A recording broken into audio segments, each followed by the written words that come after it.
watching ZTV. Season 4, episode 1 of Insecure aired the 12th, which was Sunday. So you guys have had a whole full week to watch it. And I waited to do my review. So let's just jump right into what I think of season 4, episode 1. First things first, Missionary is always in. You cannot go wrong. You're gonna hit that thing all night long. It's gonna be so dang strong. Missionary me, please. Thank you. So thinking about the interaction between her and her TSA bae, her FWB, whatever you want to call it, that seems like, honestly, the fundamentals of their FWB is that more so of a boyfriend-girlfriend relationship. Like, he brought her gifts, which means he was thinking of her outside of them just being together like that. He was very concerned with and prioritized her satisfaction. He was extremely supportive of her, like showed up and showed out, kept the hype like he was supposed to, you know what I'm saying? And he was dependable. He actually showed up on his day off, fully dressed, ready to handle, like anything could have popped off and he was just gonna be there ready to do. He's low-key boyfriend material. I'm not gonna say he's just an FWB, and I think that he's feeling her on way more than just an FWB level, okay? In the beginning of this episode, Molly did not seem like she was hating. She didn't seem like there was an issue. It kind of transitioned. You know, they're going to the store, just had self-care Sunday. They're out shopping, just having a little bit of girl talk. Issa's explaining to Molly this new idea she has for the block party and how before she can get to the block party, she has to have this mixer so she can have all the investors to be present. Now, I just want to say, I think first off, Issa's idea is an amazing idea. Molly initially didn't minimize the importance of Issa's event when she was in the store with her, but she made a little comment when she was in the car with her FWB, and the comment was, this is a little bit girlfriend-ish, and he was just like, oh, so I could have saved my outfit? That is not something a supportive friend would say. Wouldn't even need to be like, it wouldn't even be on your mind because of the people who are there. That takes away the girlfriend-ish thing, period.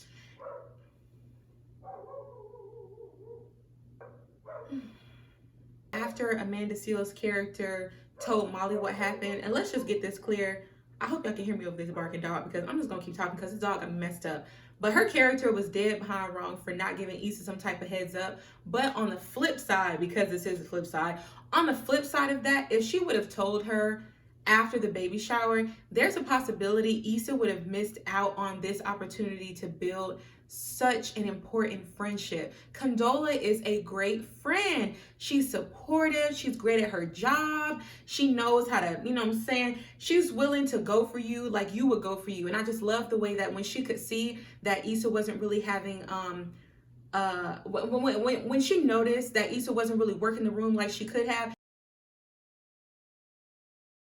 she took charge without being condescending. And she said, okay, well, how about this? Let's split up and I'll go work it over here and you work it over there. Let's sell this thing. Because she still believes in her aside from, you know, I might be, you know, talking to your ex or whatever, but right now this is about you and I'm here to support you. So let's just get it done. Other women in some instance like that, after hearing something like that, probably wouldn't have showed up. If they would have shown up, it would have been with some type of salty undertone. And she just snapped right into business mode. You have to appreciate friendships like that. And I think that Molly could have possibly, especially with the way she looked after Issa thanked Condola for helping her with the mixer, it's possible that she was just getting jealous of their budding friendship and she felt threatened by it. So she had to attack it from a very petty place of, oh, so I mean, if you like it, I love it, but you know your life don't have to be this messy, right? And this is a statement. Let me see if there's anything else I want to say. This is a statement that really made Molly wrong. It wasn't even so much, you know your life doesn't have to be this messy, right? It wasn't even so much her, I would say, derailing the importance of the event with, not even derailing, but redirecting things back to herself, because Molly has always been a smidge self-absorbed. That's just her character, right? It was the, sometimes I think you like that ish. That's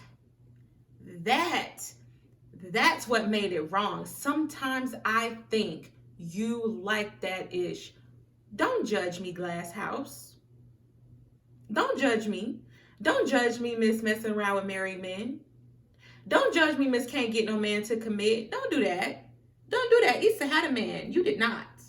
The only thing you have on Issa is a couple of dollars, but essentially Issa is building her way up. Nobody, I think that even people who feel like they enjoy mess, what they're really saying is they enjoy attention. And if Issa really enjoyed mess, she would still be entertaining Lawrence or Daniel on some capacity. If she really liked mess, I can't remember what the guy's name was from season 3 who ghosted her. I know I'm talking about him.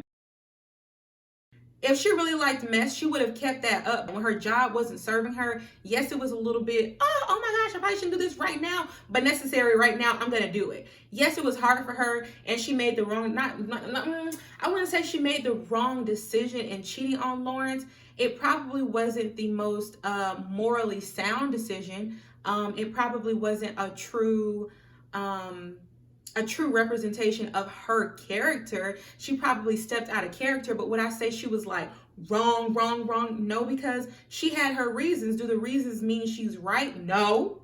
But does it mean she's wrong? No, because those are her reasons for why she did it. And hurting someone is never okay. But for Molly to say, I think you like that ish, Molly, relax, calm down. This is supposed to be your friend. And why would you want to make her feel bad? And that's what that comment says. I want to make you feel bad right now. Because essentially, Issa did not ask Molly, what do you think of my friendship with Condola?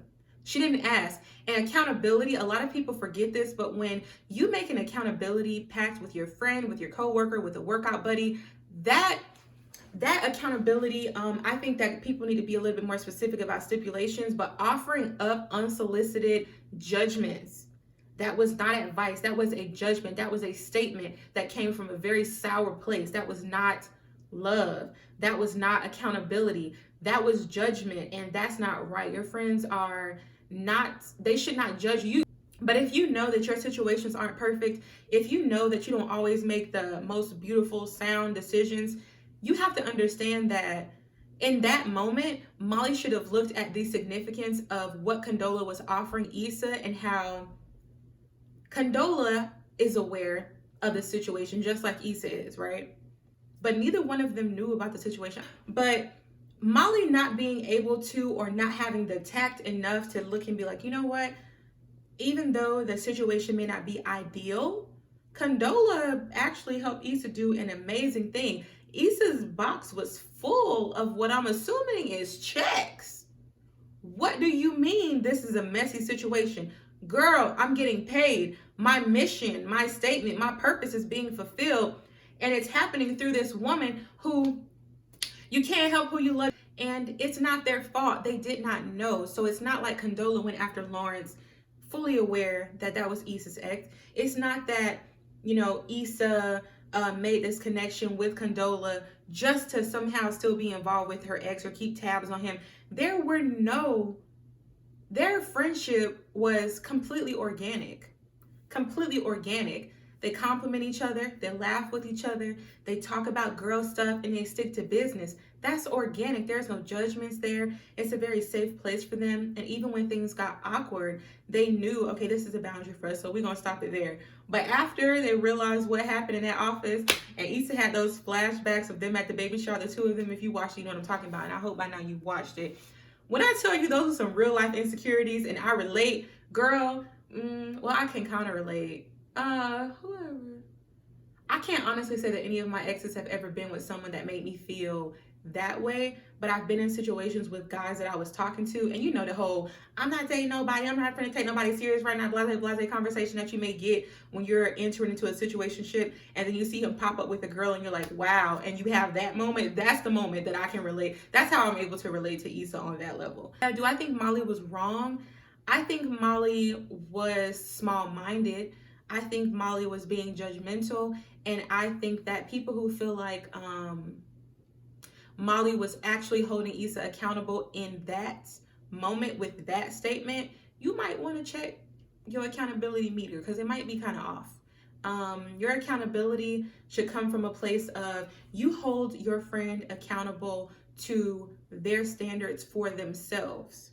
You listen to what your friend is telling you they would like to do. Your friend is saying, I would like to make more money, or I would like to lose more weight. Can you help me and keep me accountable here? So if you hear your friend unwrapping some candy paper, or you see them sleeping all day and they need to be working on this or working on that, That's when you can offer your unsolicited because your friend gave you the invitation to. Issa never asked for that at all. So I wonder if that's going to be why, or what else is going to unfold in the rest of the season as to why they're not going to be friends like that. I feel like they'll eventually come around and that everything could, be fine. But I do think we may go a season without their friendship. And I'm not sure, but it seems like Issa is getting closer to self. Like she's reaching that moment of self-actualization. And it kind of came up when she mentioned while everybody was getting ready to watch Fawn and LaToya. First of all, how Ray J do a cameo and play himself? How? Gosh, you ain't fooling nobody.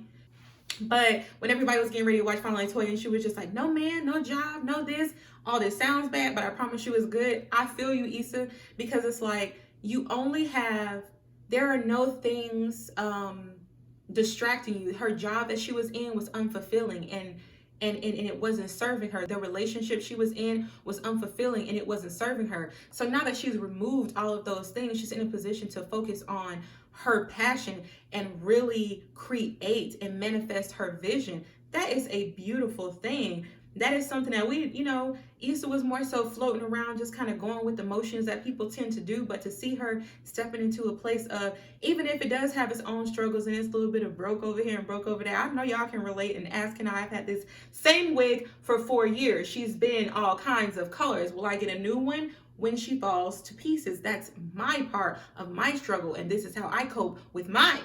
Okay? Issa copes with hers by recycling the clothes from the store. I cope with mine by recycling the hair. We all have our ways until we get to where we want to go. How we do what we got to do to get to where we want to be. If you feel me, leave the prayer hands down in the comments and say amen. Sister, don't judge the way I get it, how I get it, how I live. Honorable mentions. We all need a friend like Kelly. Kelly is an amazing friend. She wild and she crazy. And her advice is completely unbiased. I don't think that she lacks depth. I think that she knows how to draw lines between, girl, that's your business, but this is how I handled it. You asked me, that's what happened. She's just boom, right there. Amanda Seales' character was wrong. She should have let her know. But then again, she probably, I won't say she's wrong. I'm gonna take that back. She did the best that she could. And I think that maybe it wasn't intentional for her to not tell Issa, but she really thought it was nothing. And for her to keep, it just shows that her and Condola are probably not as close friends as her and Issa are. Well, her and Issa might not be that close either. She didn't even know the name of the man that her friend was dating. They might not be as close, but like a friendship business type of thing, I can understand why Issa was able to still keep that friendship with her. It couldn't have been too deep. You know what I'm saying? I think the relationship is serving its purpose. And understand the importance of communicating what it is that you really want. And if the person really wants you, they will get it together for you. And if they do not, it doesn't have to be hard feelings, but sometimes, her saying, I'm going to let go of things that don't serve me. I think that if her and him had that conversation about relationships and titles and exclusivity and things like that, then cool. But you can't expect things that you're not talking about from a relationship and then act off of your hurt feelings before you ever communicated that this was an expectation or this was a need. That is dysfunctional. That is so dysfunctional. You need to tell people what it is. And hopefully if you're with someone who is mature enough to know what to do and to get outside of themselves and get from beside themselves or stop letting their pride lead them and actually step up for you in a relationship, if you're not being overbearing or requiring way too freaking much of people. You can't require too much of people. But I think that if she and him are going on dates and they're going, to friends events and things like that together, I don't think there's anything wrong with them having a conversation about exclusivity, but I think it's wrong of her to expect that without that conversation. I think that's wrong. I think she's playing herself in that regard, and I don't think he's wrong for still continuing to date other people. I love that Lawrence wasn't being a bitter ex and he didn't try to stop Issa. That's one of those things to where if you love somebody, you always love somebody, because he could have really been shady. Like he said, she was crazy, and everybody has their own little bit of crazy. But to say no, she obviously needs you. I love how everyone's able to be an adult in the situation and put themselves aside and see the bigger picture, and how everyone pretty much benefits from the situation as it is as a whole, and not just my feelings like this and I want to do it like this and I think it should be like this and I don't like this, so I'm gonna do this. You know what I'm saying? Like, I love that. I just love how everyone seems to be aware of themselves. That's what I'm getting. I'm getting a lot of self-awareness. You know what I'm saying? Like, it's nice. I really enjoyed this episode. I cannot wait for episode 2. I will be watching, and I hope you will be too. Thank you so much for watching this video. If you enjoyed this, please make sure you give it a thumbs up. And if you are new to my channel, make sure you hit that subscribe button as well as that notification bell so you'll be notified every time I make a video. Thank you so much for watching, and I will see you in the next one. Bye.